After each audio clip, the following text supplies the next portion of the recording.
Hello everyone, welcome back to my channel. Please like, share and subscribe. Welcome back to audiobook of Rich Dad Poor Dad. ధనవంతులు డబ్బు కోసం పని చేయరు అనే చాప్టర్కి continuation ఇది. అంటే ఇంతకాలం నాతో నాటకాలాడారా? అది కాదులే కాని ఇది అని చెప్పలేను. అయినా కావచ్చు. శనివారం నాన్నే నీకు వివరంగా అన్నీ చెప్తారులే. శనివారం లైన్లో వేచి ఉన్నాను. నేను ఆయనకి ఎదురుపడి మాట్లాడడానికి సిద్ధంగా ఉన్నాను. మా అసలు నాన్నకు కూడా ఆయన మీద కోపం వచ్చింది. మైక్ వాళ్ళ నాన్న చిన్నపిల్లల చేత పని చేయించుకుని బాలకార్మికుల చట్టాన్ని ఉల్లంఘిస్తున్నాడని, ఆ విషయం ఏదో దర్యాప్తు చేయాలని మా అసలు నాన్న అనుకున్నాడు. నేను పూర్ డాడ్ అని పిలిచే చదువుకున్న మా నాన్న నాకు రావాల్సిన డబ్బుని దబాయించి మరీ అడగమని చెప్పాడు. కనీసం గంటకి 25 సెంట్లు ఇవ్వాలని అన్నాడు. అలా నా జీతం పెంచనట్లయితే వెంటనే పని మానేయమని మా పూర్ డాడ్ చెప్పారు. ఎలాగూ నీకా వెధవ ఉద్యోగం అవసరం లేదు అన్నాడు మా పూర్ డాడ్ దురుసుగా. శనివారం ఉదయం 8 గంటలకు నేను మళ్లీ శిథిలావస్థలో ఉన్న మైక్ ఇంటి తలుపు తీసుకుని లోపలికి వెళ్లాను. నేను లోపలికి వెళ్లగానే అక్కడున్న సోఫాలో కూర్చుని నీ వంతు వచ్చేదాకా ఆగు అన్నాడు మైక్ వాళ్ళ నాన్న. పడక గది పక్కనే ఉన్న తన చిన్న ఆఫీసు గదిలోకి వెళ్లిపోయాడు. నేను గదంతా కలయ చూశాను. మైక్ ఎక్కడా కనబడలేదు. నేను 4 వారాల క్రితం చూసిన ఆ స్త్రీలు ఇద్దరి పక్కన జాగ్రత్తగా కూర్చున్నాను. ఏదో ఇబ్బందిగా అనిపించింది. వాళ్లు నన్ను చూసి నవ్వి సోఫాలో జరిగి నాకు చోటిచ్చారు. 3/4 గంట గడిచింది. నాకు కోపం తన్నుకొస్తుంది. ఆ ఇద్దరు స్త్రీలు ఆయన్ని కలిసి వెళ్లి అరగంట అవుతుంది. ఒక పెద్ద మనిషి 20 నిమిషాలు లోపలుండి వెళ్లిపోయాడు. ఇంట్లో ఇంకెవ్వరూ లేరు. బయట చక్కగా ఎండ కాస్తుంది. వాతావరణం ఎంతో ఆహ్లాదకరంగా ఉంది. కాని నేను మాత్రం ఈ పాత వాసన కొట్టే చీకటి లివింగ్ రూంలో కూర్చుని పిల్లల్ని అన్యాయంగా వాడుకుని ఒక చవకబారు మనిషితో మాట్లాడటం కోసం వేచి ఉన్నాను. ఆయన ఆఫీసులో అటూ ఇటూ తిరుగుతూ చేసే చప్పులు నాకు వినిపిస్తూనే ఉన్నాయి. ఫోన్లో మాట్లాడటం కూడా తెలుస్తుంది. ఆయన నా గురించి పట్టించుకోవటం లేదు. నాకు అక్కడ్నుంచి లేచి వెళ్లిపోవాలనిపించింది. కాని ఎందుకో తెలీదు, వెళ్లలేదు. చివరికి ఇంకో 1/4 గంట గడిచాక సరిగ్గా 9 గంటలకి రిచ్ డాడ్ ఆఫీస్ గదిలోంచి బయటకొచ్చాడు. నోటితో ఏమీ అనలేదు. కాని చేత్తో సంజ్ఞ చేసి తన ఆఫీస్ గదిలోకి పిలిచాడు. ఆ గది చాలా మురికిగా ఉంది. నీకు జీతం పెంచకపోయినట్టయితే పని మానేస్తానన్నావని విన్నాను. తన ఆఫీస్ కుర్చీలో అటూ ఇటూ కదులుతూ రిచ్ డాడ్ నాతో అన్నాడు. మరి మీరు ముందు నాకు ఇచ్చిన మాట నిలబెట్టుకోవటం లేదు అన్నాను గబుక్కున. అలా అంటున్నప్పుడు నా కళ్లల్లోకి నీళ్లొచ్చాయి. 9 ఏళ్ల పిల్లవాడికి ఒక పెద్ద మనిషితో వాదించటం ఎంతైనా భయంగానే ఉంటుంది కదా. మీకోసం పని చేస్తే నాకు కావలసింది నేర్పుతానన్నారు. మరి నేను మీరు చెప్పిన పని చేశాను. కష్టపడి పనిచేశాను. నా బేస్బాల్ గేమ్స్ అన్నిటినీ మీ దగ్గర పనిచేయటానికని వదులుకున్నాను. తరువాత చూస్తే మీరు మీ మాట నిలబెట్టుకోలేదు. మీరు నాకేమీ నేర్పలేదు. ఊళ్ళో అందరూ అనుకునేటట్టు మీరు చాలా పెద్ద దగాకోరు. మీరు స్వార్థపరులు, లోబి. డబ్బంతా మీకే కావాలి. మీ కింద పనిచేసేవారిని గురించి మీరు పట్టించుకోరు. నన్ను అంతసేపు వేచి ఉంచారు. నా మీద కాస్తంత గౌరవం కూడా లేదు మీకు. నేను చిన్నపిల్లవాడినే కనుక నా పట్ల ఇంకా సజావుగా ప్రవర్తించడం మీ కనీస ధర్మం. రిచ్ డాడ్ తన కుర్చీలో వెనక్కి వాలాడు. చేతులు గడ్డం కింద పెట్టుకున్నాడు. నాకేసి కళ్ళార్పకుండా చూడసాగాడు. నన్ను అర్థం చేసుకోటానికి ప్రయత్నిస్తున్నట్టుగా కనిపించాడు. పర్వాలేదే, నెల రోజుల్లోపల నువ్వు నా కింద పనిచేసే మిగతా అందర్లాగే మాట్లాడుతున్నావు అన్నాడు. ఏమిటి అని అడిగాను. ఆయన అన్నది నాకు సరిగ్గా అర్థం కాలేదు. అందుకని నాకున్న ఇబ్బందుల్ని మళ్లీ ఏకరో పెట్టసాగాను. మీరు ఒప్పుకున్న ప్రకారం నాకు డబ్బు సంపాదించడం ఎలాగో నేర్పుతారనుకున్నాను. కాని మీరు నన్ను హింసించాలని చూస్తున్నారా? ఎంత క్రూరత్వం! నిజంగానే మీలో ఎంతో క్రూరత్వం ఉంది అన్నాను. నేను నీకు నేర్పుతూనే ఉన్నాను అన్నాడాయన నింపాదిగా. ఏం నేర్పారు మీరు? ఏం లేదే అన్నాను కోపంగా. మీరిచ్చే ఆ 4 పైసల కోసం పనిచేయటానికి ఒప్పుకున్న నాటి నుంచి మీరు నాతో ఒక్క మాటైనా మాట్లాడలేదు. నేను గవర్నమెంట్కి మీ మీద ఫిర్యాదు చేస్తాను. బాలకార్మికుల కోసం ఒక చట్టం ఉంది తెలుసా? మా నాన్న గవర్నమెంట్లో పనిచేస్తాడు తెలుసా అన్నాను కోపం ఇంకా చల్లారకపోవటంతో. భలే, ఇప్పుడు నువ్వు నిజంగానే నా కింద పనిచేసే వాళ్లలాగా మాట్లాడుతున్నావు. నేను పనిలోంచి తీసేసిన వాళ్ళు, వాళ్లంతట వాళ్లే పని మానేసి వెళ్లిపోయిన వాళ్ళు ఇలాగే మాట్లాడేవారు అన్నాడు మా రిచ్ డాడ్. అయితే ఇంతకీ మీరేమంటారు? మీరు నాకు అబద్ధాలు చెప్పారు. నేను మీకోసం పనిచేశాను. కాని మీరు అన్నమాట తప్పారు. మీరు నాకేమీ నేర్పలేదు అన్నాను నేను దర్పంగా. అంత చిన్నపిల్లవాడినై ఉండి కూడా అంత ధైర్యంగా మాట్లాడటం గొప్పే. నేను నీకేమీ నేర్పలేదని నీకెలా తెలుసు? ఆయన ఇంకా శాంతంగానే అడిగాడు. మీరు నాతో ఏమీ మాట్లాడనే లేదుగా. నేను 3 వారాలు పనిచేశాను, కాని మీరు నాకేమీ నేర్పలేదు అన్నాను బొంగమూతి పెడుతూ. నేర్పటం అంటే మాట్లాడటము, ఉపన్యాసాలివ్వటమునా? రిచ్ డాడ్ అడిగాడు. అవును మరి, అంతేగా అన్నాను. స్కూల్లో నీకలాగే నేర్పుతారు, కాని జీవితం అలా నేర్పదు. నా ఉద్దేశంలో జీవితం అందరికన్నా మంచి టీచర్. జీవితం నీతో దాదాపు ఎప్పుడూ మాట్లాడదు. అది నిన్ను అటు ఇటు తోస్తూ ఉంటుంది. అది తోసినప్పుడెల్లా నిద్రలే, నేను నీకొక విషయాన్ని నేర్పాలి అంటున్నట్టే లెక్క అన్నాడాయన నవ్వుతూ. ఈయన ఏమంటున్నాడు? నన్ను నేనే ప్రశ్నించుకున్నాను. జీవితం నన్ను అటు ఇటు తొయ్యటం, అది నాతో మాట్లాడటం అంటాడేమిటి? ఇప్పుడిక నేనీ ఉద్యోగం మానేయాల్సిందే అని నిర్ణయించుకున్నాను. నేను మాట్లాడుతున్నది ఒక పిచ్చివాడితో అని అనుకున్నాను. నువ్వు జీవితం నేర్పే పాఠాన్ని నేర్చుకుంటే బాగుపడతావు. లేకపోతే జీవితం నిన్ను తొయ్యటం మానదు. మనుషులు 2 రకాలు.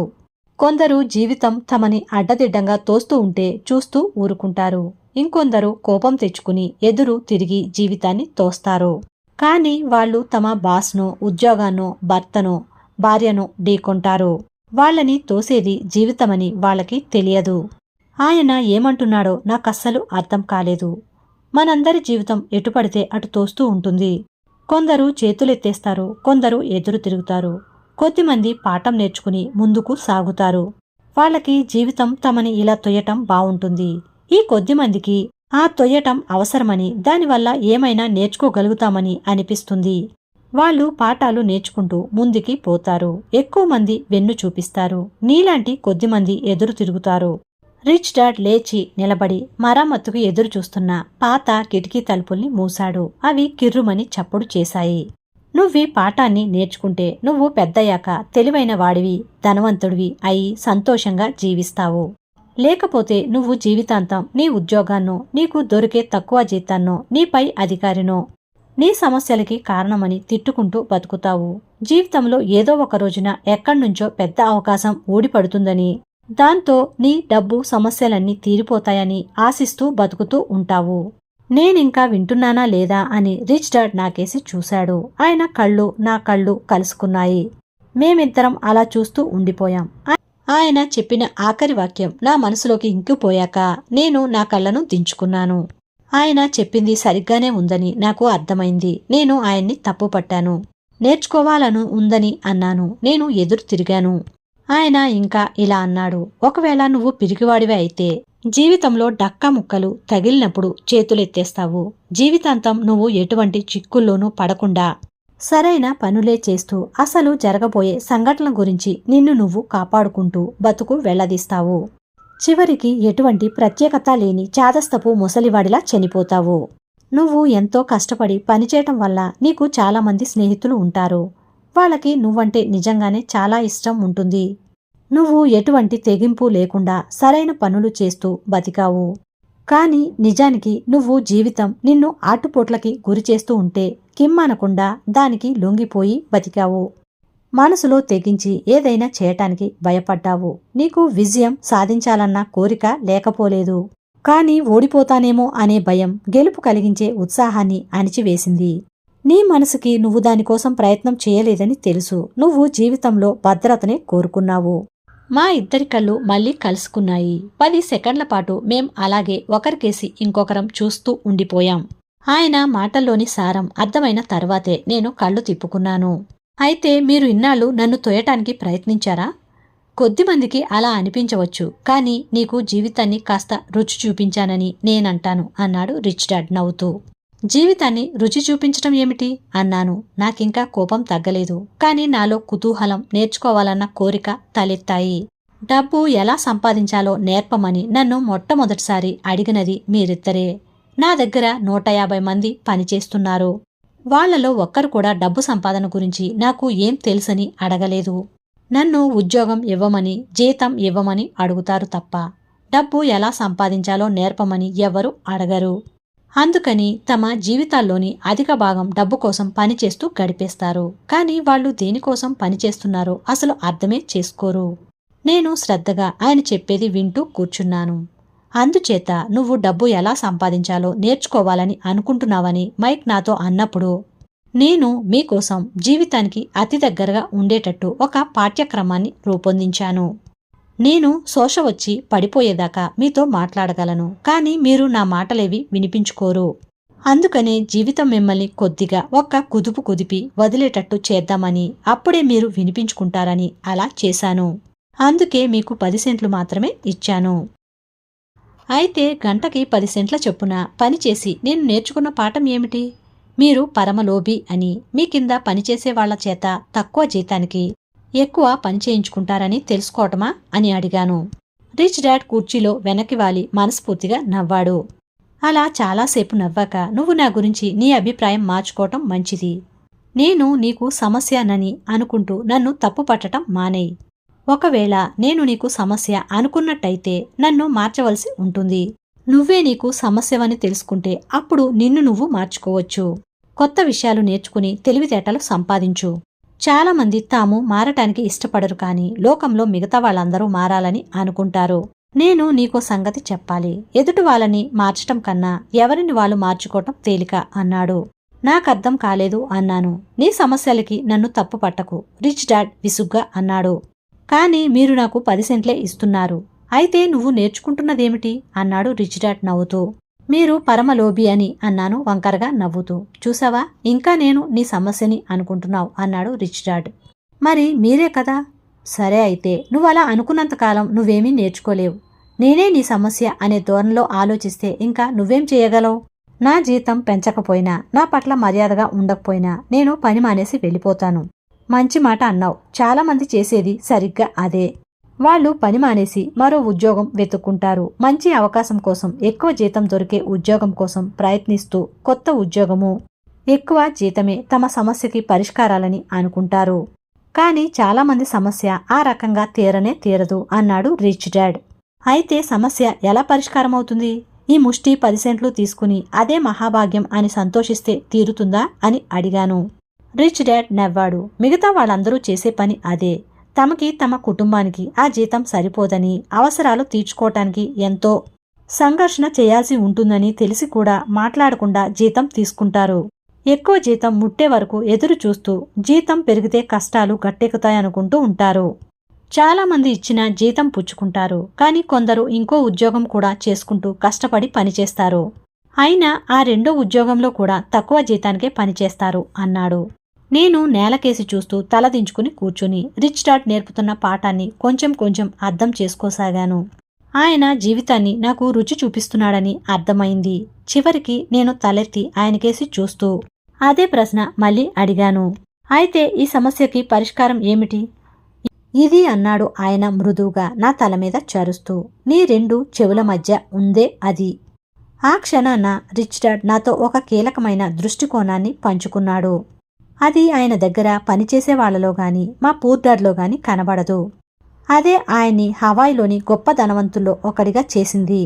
కానీ పెద్ద చదువులు చదివిన మా పూర్ డాడ్ మట్టుకు జీవితాంతం ఆర్థిక సమస్యలతో పోరాడుతూనే గడిపాడు. ఒక జీవితకాలంలో ఈ అద్భుతమైన దృష్టికోణం గొప్ప మార్పుల్ని సృష్టించగలదు. రిచ్ డాడ్ మళ్లీ మళ్లీ చెప్పిన ఈ దృష్టికోణాన్ని నేను నా మొట్టమొదటి పాఠం అనుకున్నాను. బీదవాళ్లు, మధ్యతరగతి వాళ్ళు డబ్బు కోసం పనిచేస్తారు. ధనికుల కోసం డబ్బు పనిచేస్తుంది. ఆ చక్కటి శనివారం ఉదయాన మా పూర్ డాడ్ ఇన్నాళ్ళు నాకు నేర్పిన దానికి పూర్తిగా విరుద్ధమైన ఒక పాఠాన్ని, ఒక దృష్టికోణాన్ని నేర్చుకున్నాను. 9 ఏళ్ల వయసులో నా 2 నాన్నలు నేను ఏదో నేర్చుకోవాలని అనుకుంటున్నారని గ్రహించాను. 2 నన్ను చదువుకోమని ప్రోత్సహించారు, కానీ ఒకే విషయాలని కాదు. పెద్ద చదువులు చదువుకున్న మా నాన్న తను చేసినదే నన్ను కూడా చేయమని సిఫార్సు చేశాడు. బాబు, నువ్వు కష్టపడి చదువుకోవాలి, మంచి మార్కులు తెచ్చుకోవాలి. అప్పుడే నీకొక పెద్ద కంపెనీలో మంచి ఉద్యోగం దొరికి హాయిగా బతకగలుగుతావు. ఆ కంపెనీలో నీకు మంచి అవకాశాలున్నాయని, నీకు అక్కడ పనిచేయటం వలన లాభం ఉంటుందని నువ్వు తెలుసుకోవాలి. నా రిచ్ డాడ్ డబ్బు ఎలా పనిచేస్తుందో నేర్చుకోమన్నాడు. అప్పుడే దానిచేత నా పనులు నెరవేర్చగలవని చెప్పాడు. ఈయన చెప్పే పాఠాలు నేను జీవితంలో ఆయన మార్గదర్శకత్వంలో నేర్చుకుంటాను, కానీ క్లాస్ రూంలో కాదు. రిచ్ డాడ్ మొదటి పాఠాన్ని కొనసాగించాడు. గంటకి 10 సెంట్లకి పనిచేయాల్సి రావటం మీకు కోపం తెప్పించిందని నేను చూసి సంతోషించాను. నీకు కోపం రాకుండా ఆనందంగా నేనిచ్చింది తీసుకుని పనిచేసి ఉంటే నీకు నేను ఏమీ నేర్పలేనని చెప్పి ఉండేవాణ్ణి. చూసావుగా, నిజంగా ఏమైనా నేర్చుకోవాలని అనుకుంటే బోలెడంతా శక్తి ధారపోయాలి. మనిషిలో ప్రబలమైన భావన, తీవ్రమైన కోరిక ఉండాలి. కోపం అనేది ఆ ఫార్ములాలో ఒక అతి ముఖ్యమైన భాగం. ఆవేశంలో కోపము, ప్రేమ రెండూ కలగలిసిపోయి ఉంటాయి. డబ్బు విషయానికొచ్చేసరికి చాలామంది భద్రత గురించి ఆలోచిస్తారు, తెగువ చూపించరు. అందుకని వాళ్ళకి తోవ చూపించేది భయమే కాని ఆవేశం కాదు. మరి అందుకేనా వాళ్ళు తక్కువ జీతానికే ఉద్యోగం చేయటానికి ఒప్పుకుంటారు అన్నాను. అవును, నేను చెరుకు తోటలు పెంచేవాళ్లలాగా, గవర్నమెంట్లాగా పెద్ద పెద్ద జీతాలివ్వనని నన్ను అందరూ ఆడిపోసుకుంటారు. నేను జీతాలు సరిగ్గా ఇవ్వనని, పని ఎక్కువ చేయించుకుంటానని, వాళ్ళని ఉపయోగించుకుంటానని నా మీద సొడ్డు వేస్తారు. కాని పనిచేసేవాళ్లు తమని తామే ఉపయోగించుకుంటారని నేనంటాను. భయపడేది వాళ్ళు, నేను కాదు అన్నాడు రిచ్ డాడ్. కాని వాళ్ళకి ఎక్కువ జీతాలివ్వాలని మీకు అనిపించదా? నేనలా అనుకోవలసిన పనిలేదు. పైగా ఎక్కువ డబ్బిచ్చినంత మాత్రాన సమస్య తీరదు. మీ నాన్ననే చూడు, ఆయన చాలా డబ్బు సంపాదిస్తున్నాడు. అయినా తన బిల్లుల్ని కట్టలేకపోతున్నాడు. చాలామంది ఎక్కువ డబ్బిస్తే ఎక్కువ అప్పులు చేస్తారు. అందుకేనా గంటకి 10 సెంట్లు? అది కూడా పాఠంలో భాగమేనా అన్నాను నవ్వుతూ. సరిగ్గా గ్రహించావు అన్నాడు రిచ్ డాడ్ నవ్వుతూ. మీ నాన్న స్కూల్కెళ్ళి గొప్ప చదువులు చదువుకున్నాడు. ఎందుకంటే ఆయన ఆ చదువుతో మంచి జీతం వచ్చే ఉద్యోగం సంపాదించుకోవాలనుకున్నాడు. సంపాదించాడు కూడా. కాని ఆయన డబ్బు సమస్యలు తీరలేదు. ఎందుకంటే స్కూల్లో ఆయన డబ్బు గురించి ఏమీ నేర్చుకోలేదు. అంతేకాక ఆయనకి డబ్బు కోసం పనిచేయటంలోనే ఇంకా నమ్మకం. మీకు లేదా? నిజం చెప్పాలంటే లేదు. డబ్బు కోసం పనిచేయటం నేర్చుకోవాలనుకుంటే స్కూల్లోనే చదువుకో. ఆ పాఠాలు నేర్చుకోవటానికి అది చాలా మంచి చోటు. కాని డబ్బు చేత ఎలా పని చేయించుకోవాలో నేర్చుకోవాలనుకుంటే నేను నీకు నేర్పిస్తాను. కాని నువ్వు నేర్చుకోవాలనుకుంటేనే సుమా. అందరూ నాలాగా దీన్ని నేర్చుకోవాలనుకోరా? అనుకోరు. ఎందుకంటే డబ్బుకు సంబంధించిన విషయాలు చర్చించేటప్పుడు భయం నిన్ను వెంటాడుతూ ఉన్నట్టయితే డబ్బు కోసమే పనిచేయటం సులభం అనిపిస్తుంది. నాకర్థం కాలేదు అన్నాను కనుబొమ్మలు మూడుస్తూ. దాని గురించి ఇప్పుడే ఆలోచించుకో. భయం వల్లే చాలామంది జీవితానికి పనిచేస్తారని మాత్రం తెలుసుకో. బిల్లులు కట్టలేమేమో అనే భయం, ఉద్యోగం ఊడిపోతుందేమో అనే భయం, డబ్బు సరిపోదన్న భయం, మళ్ళీ కొత్తగా ఉద్యోగాల వేట మొదలు పెట్టాలన్న భయం, వృత్తి వ్యాపారాలని నేర్చుకోవాలనుకుని పెద్ద చదువులు చదివి ఆ తరువాత డబ్బు కోసం పనిచేసే వాళ్ళందరూ చెల్లించాల్సిన మూల్యం ఇది. మనలో చాలామంది డబ్బుకి బానిసలైపోతారు. ఆ తర్వాత తమ బాస్ మీద కోపాన్ని వెళ్లగక్కుతారు. డబ్బు చేత పని చేయించుకోవటం అనేది పూర్తిగా ఇంకో రకమైన చదువు కాదా అన్నాను. అవును, తప్పకుండా అన్నాడు రిచ్ డాడ్. ఆ అందమైన శనివారం ఉదయం పూట మేమిద్దరం మౌనంగా కూర్చున్నాం. నా స్నేహితులు సరిగ్గా ఇదే సమయంలో లిటిల్ లీగ్ బేస్బాల్ గేమ్ మొదలుపెట్టి ఉంటారు. కాని ఎందుకో తెలీదు, గంటకి 10 సెంట్లకి పనిచేస్తానని ఒప్పుకోవటం వల్ల నాకు మంచే జరిగింది అని అనుకున్నాను. నా స్నేహితులు స్కూల్లో నేర్చుకోలేనిదేదో నేను నేర్చుకోబోతున్నానని గ్రహించాను. నేర్చుకోవటానికి సిద్ధంగా ఉన్నావా? రిచ్ డాడ్ అడిగాడు. ఓ, నేను సిద్ధం అన్నాను పళ్ళన్నీ బయటపెట్టి. నేను నా మాట నిలుపుకున్నాను. దూరం నుంచే ఇన్నాళ్ళు నీకు నేను నేర్పుతూనే ఉన్నాను. 9 ఏళ్ల వయసులో డబ్బు కోసం పనిచేయటమంటే ఎలా ఉంటుందో నువ్వు రుచి చూశావు. పోయిన నెలని 50 ఏళ్లతో గుణించి చూడు. చాలామంది తమ జీవితాల్ని ఏం చేస్తూ గడుపుతారో నీకు అర్థమవుతుంది అన్నాడు రిచ్ డాడ్. నాకర్థం కాలేదు అన్నాను. నా కోసం నీ వంతు వచ్చేదాకా ఆగటం నీకెలా అనిపించింది? ఒకసారి ఉద్యోగంలో చేరటానికి, ఒకసారి జీతం పెంచమని అడగటానికి నువ్వు వేచి ఉండాల్సి వచ్చింది కదా. ఘోరంగా అనిపించింది అన్నాను. డబ్బు కోసం పనిచేయాలని అనుకునే వాళ్ల జీవితాలు అలాగే ఉంటాయి అన్నాడు రిచ్ డాడ్. మరి 3 గంటలు పనిచేశాక మిసెస్ మార్టిన్ నీ చేతిలో 3 10 సెంట్ల నాణేలు పెడితే ఏమనిపించింది? అది చాలదనిపించింది. అదసలు సంపాదనలాగే కనిపించలేదు. నాకు నిరాశ కలిగింది అన్నాను. చాలామంది ఉద్యోగస్తులకి తమ జీతాన్ని చూసుకుంటే అలాగే అనిపిస్తుంది. ముఖ్యంగా పన్నులకి, వాటికి కొంత డబ్బు మినహాయించి మిగతాది చేతికి వచ్చినప్పుడు కనీసం నీకు 100% దొరికింది. అంటే అందరి జీతం మొత్తం అందదా? నిర్ఘాంతపోతూ అడిగాను. అయ్యో, అందదు. ప్రభుత్వం తన వంతు ఎప్పుడూ ముందే తీసేసుకుంటుంది. అది ఎలా సాధ్యం? పన్నులు నువ్వు సంపాదించిన దానిమీద పన్ను ఉంటుంది. నువ్వు ఖర్చు పెడితే దానిమీద పన్ను ఉంటుంది. డబ్బు కూడబెట్టిన పన్ను ఉంటుంది. నువ్వు చనిపోయాక కూడా పన్ను చెల్లించాల్సిందే. ప్రభుత్వం అలా చేస్తే జనం ఎందుకు ఊరుకుంటారు? ధనవంతులు ఊరుకోరు. బేదవాళ్లు, మధ్యతరగతి వాళ్ళు ఏమనరు. నేను మీ నాన్నకన్నా ఎక్కువ సంపాదిస్తానని పందెం వేయగలను. అయినా ఆయన నాకన్నా ఎక్కువ డబ్బు పన్ను రూపంలో కడతాడు అన్నాడు రిచ్ డాడ్ నవ్వుతూ. అదెలా అన్నాను. 9 ఏళ్ల వయసులో అది నాకు అర్థం లేనిదిగా అనిపించింది. ఎవరైనా ప్రభుత్వం తమ పట్ల అలా ప్రవర్తిస్తుంటే ఎలా ఊరుకుంటారు అన్నాను. రిచ్ డాడ్ ఏమీ జవాబు చెప్పలేదు. ఊరికే వటవట వాగకుండా తాను చెప్పే విషయాలని నేను వినాలని అనుకున్నట్టున్నాడు. కొంతసేపటికి నా ఆవేశం తగ్గింది. నేను విన్నది నాకు నచ్చలేదు. మా నాన్న ఎప్పుడూ పన్నుల రూపంలో బోలెడంతా డబ్బు కట్టడం గురించి చిరాకు పడుతూ ఉండటం నాకు తెలుసు. కానీ ఆయన ఏమీ చేసేవాడు కాదు. అంటే జీవితం ఆయన్ని ఇటు అటు తోయటం చేతే అలా ప్రవర్తించాడా? రిచ్ డాడ్ నెమ్మదిగా మౌనంగా తన కుర్చీలో ముందుకి వెనక్కి ఊగుతూ నాకేసి చూడసాగాడు. నేర్చుకోవటానికి సిద్ధంగా ఉన్నావా అన్నాడు. నేను తలాడించాను. నేను ముందే చెప్పినట్లు నేర్చుకోవాల్సింది చాలా ఉంది. డబ్బు చేత నీ పనులు ఎలా చేయించుకోవాలో నేర్చుకోవటానికి ఒక జీవితకాలం అధ్యయనం చేయాలి. ఎక్కువ మంది 4 ఏళ్లు కాలేజీ చదువు చదువుతారు. అక్కడితో వాళ్ళ చదువు పూర్తవుతుంది. నా జీవిత కాలమంతా నేను డబ్బు గురించి అధ్యయనం చేస్తూనే ఉంటానని నాకు తెలుసు. ఎందుకంటే నేను ఎంత ఎక్కువగా దాని గురించి తెలుసుకుంటే తెలుసుకోవాల్సింది ఇంకా చాలా ఉందని గ్రహిస్తాను. చాలా మంది విషయాన్ని అధ్యయనం చేయరు. వాళ్ళు ఉద్యోగం చేసి జీతం సంపాదించి జమా ఖర్చులు పద్దులు వేసి అంతటితో ఆగిపోతారు. ఇన్ని చేసినా తమకి డబ్బు ఇబ్బందులు ఎదురవుతున్నాయా అని ఆశ్చర్యపోతారు. అప్పుడు ఇంకా ఎక్కువ డబ్బు సంపాదిస్తే తమ సమస్యలు తీరిపోతాయి అనుకుంటారు. ఆర్థిక శాస్త్రం గురించి ఏమీ తెలియకపోవటమే తమ అసలు సమస్య అని ఎవరూ గ్రహించరు. అయితే మా నాన్నకి పన్నుల సమస్య ఉండటానికి కారణం ఆయనకి డబ్బు గురించి అవగాహన లేకపోవటమా? నాకు రిచ్ డాడ్ మాటలు సరిగ్గా అర్థం కాక అడిగాను. చూడు, డబ్బులనేవి డబ్బుతో ఎలా పని జరిపించుకోవటం అనే దానిలో ఒక చిన్న భాగం. ఇవాళ నీకు ఇంకా డబ్బు సంపాదించడం గురించిన కోరిక తీవ్రంగా ఉందో లేదో మాత్రం తెలుసుకోవాలని అనుకుంటున్నాను. చాలా మందికి అలాంటి కోరిక ఉండదు. స్కూల్కెళ్ళి ఏదో ఒక వృత్తి విద్య నేర్చుకుని సరదాగా పనిచేసుకుంటూ బోలెడంతా డబ్బు సంపాదించాలని అనుకుంటారు. ఒకరోజు హఠాత్తుగా పెద్ద పెద్ద డబ్బు ఇబ్బందులు కలిగేసరికి వాళ్ళు మేలుకుంటారు. అప్పుడిక తమ ఉద్యోగాలని మానలేరు. డబ్బుతో పని చేయించుకోవటానికి బదులు డబ్బు కోసం పనిచేయటం నేర్చుకోవటం వలన కలిగే నష్టం ఇదే. మరైతే నీకింకా నేర్చుకోవాలన్న తహతహ ఉందా? రిచ్ డాడ్ మళ్ళీ అడిగాడు. నేను అవునని తలాడించాను. గుడ్, అయితే వెళ్ళి పనిచేయి. ఈసారి నేను నీకు అసలు జీతమే ఇవ్వను అన్నాడు రిచ్ డాడ్. ఏమిటి అన్నాను నివ్వెరపోతూ. నేనన్నది నువ్వు విన్నావు. ఏం లేదు, నువ్వు ప్రతి శనివారం మునిపట్లాగే 3 గంటలు పనిచేస్తావు. కానీ ఈసారి నీకు గంటకి 10 సెంట్లు చొప్పున జీతం ముట్టదు. డబ్బు కోసం పనిచేయటం అంటే ఏమిటో నేర్చుకోవాలని నువ్వే అన్నావు కదా, అందుకే నేను నీకు జీతం ఇవ్వబోటం లేదు. నేను విన్న మాటల మీద నాకు నమ్మకం కలగలేదు. నేనీ విషయం మైక్తో ముందే చెప్పాను. వాడప్పుడే పని ప్రారంభించాడు.